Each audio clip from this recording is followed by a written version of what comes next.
Before I ever raised a dollar, I learned everything I needed doing college ministry. I want to take this episode to just reflect and look back at some of the stories in my time doing full-time college ministry and how that's helped me today raise more and be a part of raising more than $100 million in investor dollars. Welcome to the show and welcome to this live show. If you're joining me on YouTube or joining me on X, or maybe this is you're listening to this in the podcast. My name is Ellis Hammond.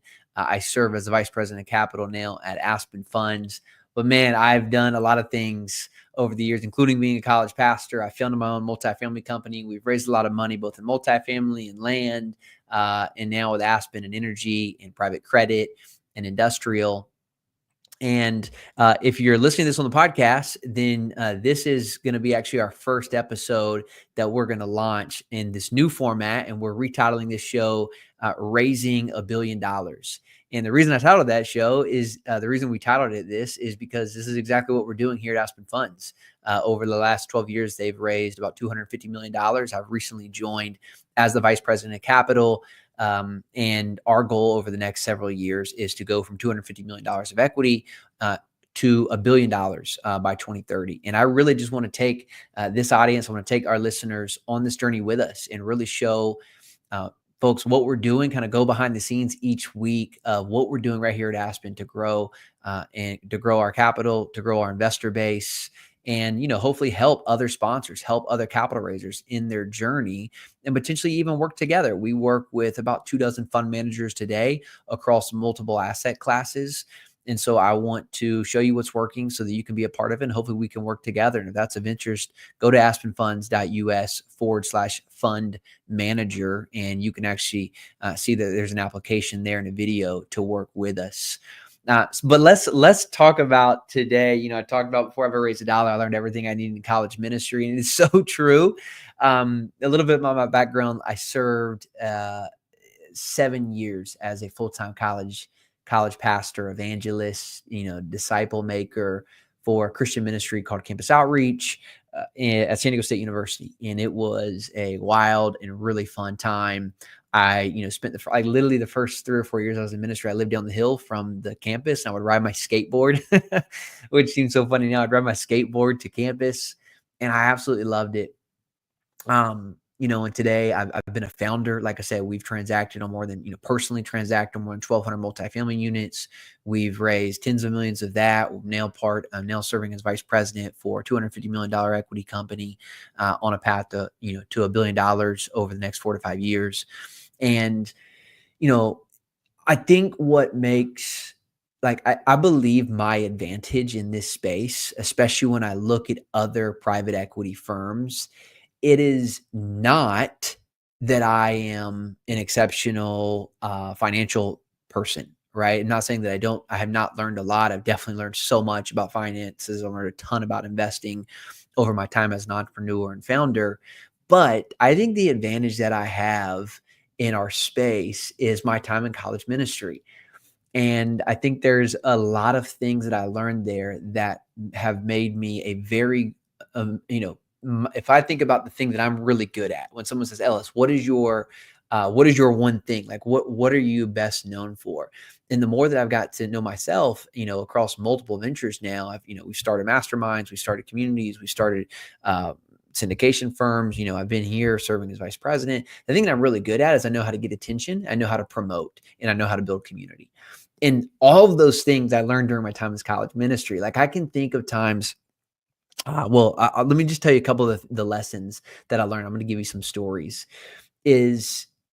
One is that the first lesson I learned doing college ministry is that there's no, you don't know what's going to work until you try it. Right. I mean, in most cases, you have to be willing to experiment. And that is a thing that I brought to this space that I think has helped me so much is my ability to create an experiment and just do the craziest of things. And I learned that for sure doing college ministry. I literally remember we had so many ideas. I'll tell you a couple. We wanted to do this on campus kind of event, right? Where we wanted to do it in the middle of campus. We wanted to be able to get attention and we wanted people to see us. And so I was let's go create a massive slip and slide in the middle of campus on this. We had this huge lawn in the middle of campus. And so we literally got a tarp. We went and bought a tarp And I did a lot with fraternities. And so there was a fraternity like on the other side of this lawn. And so I said, hey guys, I need to borrow your hose, your water access, so that I can pipe a hose over to the middle of campus and use your water to use a slip and slide. And they agreed because they're a fraternity, right? Of course they agreed. And so literally we had this hose running across the campus, running across the bike path. And I didn't really think anything of it. I'm like, oh, that's probably a hazard to have this across the bike path. But listen, we need water access. And so I remember it was epic. We had this huge slip and slide. People were coming out, people were coming out of class and people were doing slip and slides. But about half an hour into it, I see the corner of my eye, like this skateboarder coming down the bike path. And I'm like, oh no. I didn't put out any signs that there was this water hose across the bike path. And literally this kid never saw it coming. And I'm telling you, he went face first. He probably launched 10 feet. Thankfully, he didn't get up and try and sue us. He just got back up. He's like, how the heck did that get there? He didn't even notice. And that probably happened, I'm not kidding, at least 2 or 3 more times from there. So again, that was just a funny moment. Also, I left in order to like stake the tarp in the ground, you typically have like stakes. Well, we forgot, I didn't have stakes. So we actually used butter knives that I also got from the fraternity house. And one of the girls on our staff, thank goodness it was a staff member and not a student, actually cut their arm on the butter knife. Oh man. Anyways, it was an epic idea. It worked out great, but also like clearly it was not well thought out. But again, it just goes to show like, man, we would try anything during those times. There's so many other stories. There was we would do there. I got another slip and slide story, which I won't tell you, but I remember this other time one of the things we were known for is we would do these house dinners. And so we lived down the hill from campus. We lived close to freshman dorm. And so every Thursday night, we'd have like 150 to 200 college students come down to our house and we would cook like this huge meal, spaghetti or whatever we could do, that would feed 150 college students. And we put them all in our house, all in our backyard. And it was so much fun. And one of the things that I did one time is I literally did a truss fall off of our roof into the arms of college students. Like I look back that now, I'm like, how did we get away with this? Like, who actually approved that? I just like some of the things that we did are wild to think about. But those were the things that those were the memories. Those, we had a mission there. We wanted to, help college students understand, the true meaning of grace and the love that God has for them.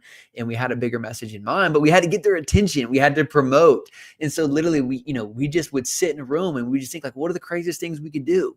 Right? Like, we don't know if it's going to work, but let's go try it. And, we had so much fun. And I feel like that fun that I had in college ministry is the fun that I've carried into doing business, is that we're really just, it's not about like, I think the first takeaway is that you have to experiment, and you don't really know what's going to work until it works. The one thing that I would caveat in business is that the one thing that is important to know in acquiring new clients is how much can you spend.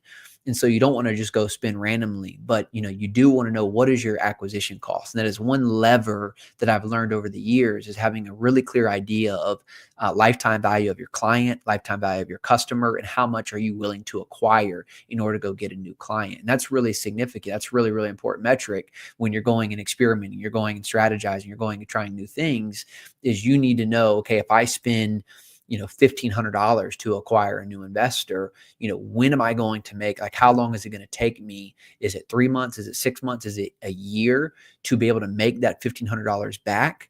Right? So how long is it going to take me to actually get my acquisition costs back from this channel? And then what is the lifetime value of the client? So for example, in this space, it's very likely that if someone invests with you once, they're typically, they're with you for as long as you continue to make them money. So our investors here at Aspen, right, will invest with us typically more than once in a year, but over the lifetime, maybe a dozen times, right? They may invest, we have, I don't know, probably 70 or 80 people that have over 7 figures with us. And so that's really significant when you think about lifetime value of that client. And so again, when you're thinking about experimenting, one, do you know you're like, what is it actually going to cost you to acquire, or how much can you spend to acquire that client, because you know how long it's going to take you to become profitable, and what is the lifetime value of that client. The second thing is just speed execution. I mean, this was something like I was super fast, like when I was, 22, 23, 25 years old doing college ministry, is that we really didn't put much thought in anything. It was just like, let's just go try it. That sounds awesome. Jump off her roof. Like, of course. There was this other one where we did this men's retreat, and it also involved slip and slide. I don't know why we like slip and slides. It just was so fun. But we had these, you remember like the sock and boppers, like the blow up sock and boppers? Well, we ordered those and we literally did like sock and bop pole vaulting, where we would get two humans, two men, and we would run at each other from opposite sides of the slip and slide. You had to stay on your feet this time, and you had to sock and bop the other person off of their feet. And I can still remember vividly a 300-pound offensive lineman versus probably a 120-pound kid, freshman, soaking wet, going up against each other. And you can imagine how that turned out. It's exactly what happened. But like, it just seemed like a good idea. Like, let's just go do it, right? It was speed execution. Now, was that a good idea? No, that was a terrible idea. Like, that was when I admit, like, we probably should have never done that. We got away with it. We're okay.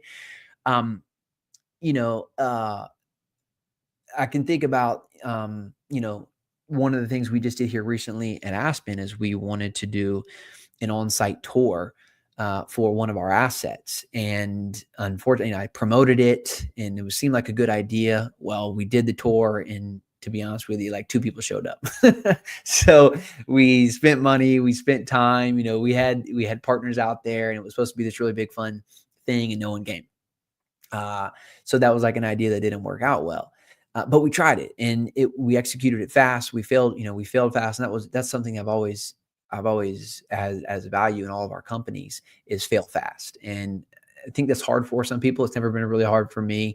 But I think it's a value to hold on to, especially if you're starting something and you're trying to get off the ground, is that you have to be willing to fail, but you have to fail fast. Meaning, and what that means is the way I would teach this to our employees is that it's okay to fail as long as you're failing faster than everyone else, because by the time they realize that you fail, you've already had another success, or they don't see your failure at all.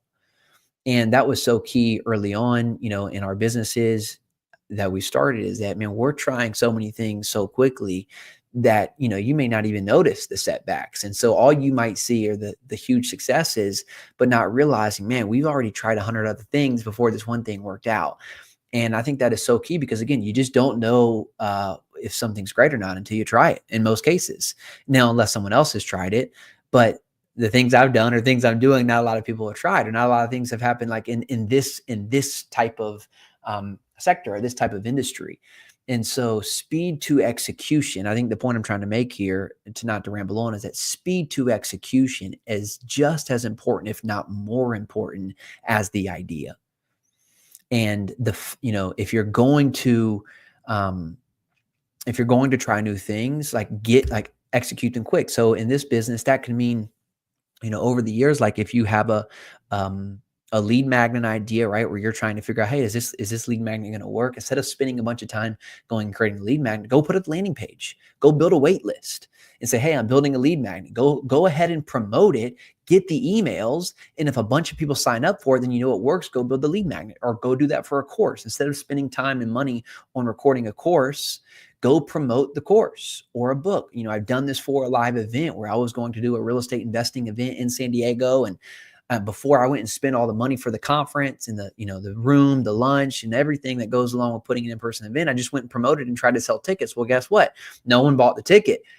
And so I was out on my website costs and I was out on my marketing costs, but I actually saved the money from not actually doing the event, because I just canceled the event. So the 5 people that signed up, I said, hey, unfortunately, we're not able to do this event at this time. And I sent them their money back.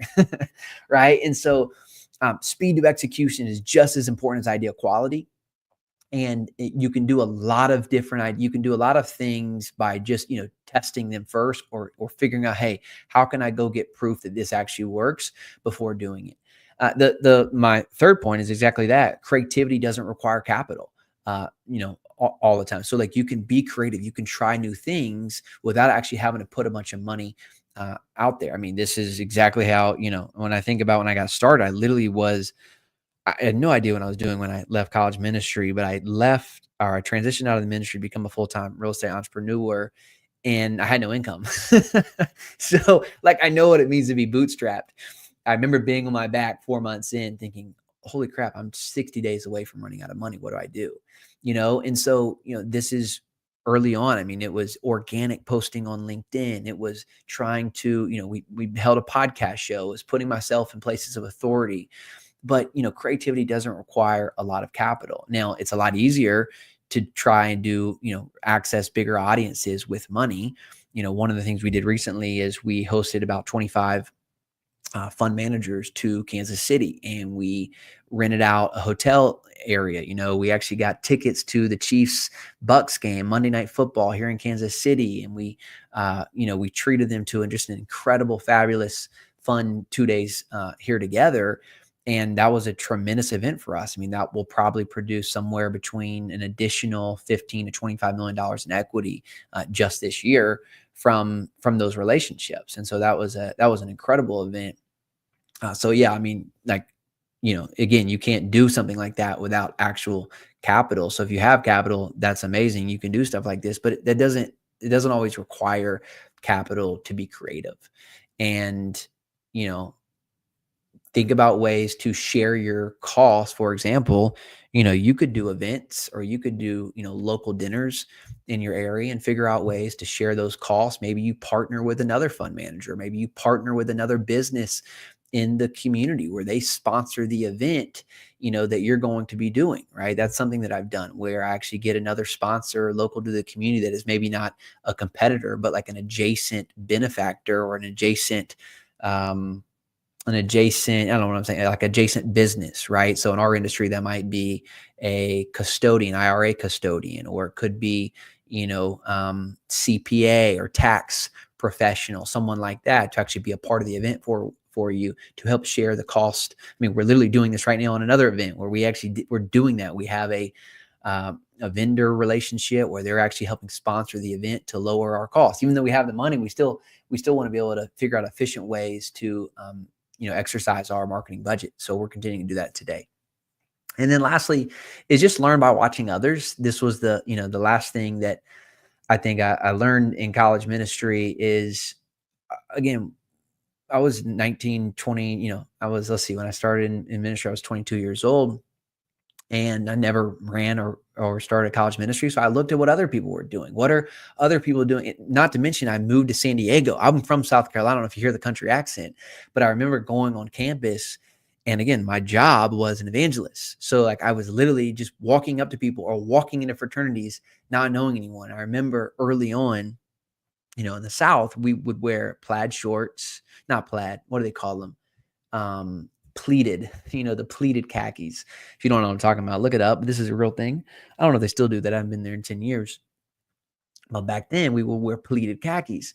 And so me showing up San Diego State University, my pleated khakis and my, boat shoes probably, and my country accent, I remember walking up to guys, and I promise you, I wouldn't get past like, "Hi, my name is Ellis." And someone would be like, "Where are you from? Like, who are you?"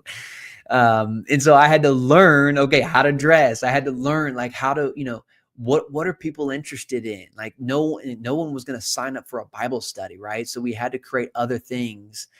We ended up doing something called a Real Talk, because I learned like there were opportunities, educational opportunities that fraternities were interested in, but it wasn't a Bible study. And so, it's exactly where the house dinner came from, is because we learned that, on the West Coast, people didn't want to just come to a ministry night, but they did want to come to a house party. They did want free food. And so we learned by watching others. And the same is true in this space. Is I'm constantly studying. I'm constantly like browsing social media, or I'm on everyone's email list. Literally, I'm probably on your email list if you send emails, looking for good ideas, looking for good copy, seeing what you're talking about, seeing what hooks work. So if you're not very good at copywriting, then get on our email list and see the emails that we're writing, and what's working. And if you like something, figure out how to implement it back into your own business. Now, right now, I was literally creating a list this morning of other places to advertise. And because I follow these newsletters, because I follow these social media platforms, I can see places that other people are advertising. And I just watch. And so if I see that they continue to show up there, it's likely because if you keep spending money somewhere, it's because it's working. And so I wrote down 3 or 4 places this morning that we're probably going to advertise in Q3 and Q4, because I keep seeing the same people advertise there, which shows me that they're probably getting return on their investment. And so learn by watching others. And so I'll wrap up here, but what I want to share with you, if you feel stuck in raising money and you're kind of not sure where to go, like my advice is just get moving. Just get moving. My wife and I have a saying that action brings clarity, right? And that clarity is typically not found in the waiting or the kind of sitting on the sideline. Clarity comes with action. And so the more you do, the more you're out there, the more ideas come, right? And the more like momentum builds upon momentum. And so like here's a great question. Like, what is going to be your slip and slide moment? What is going to be your slip and slide moment? What bold creative idea are you sitting on that needs to go live today? So that's my question for you today. Think about that as we wrap up, is what's going to be your slip and slide moment? What bold or creative idea are you sitting on that needs to go live?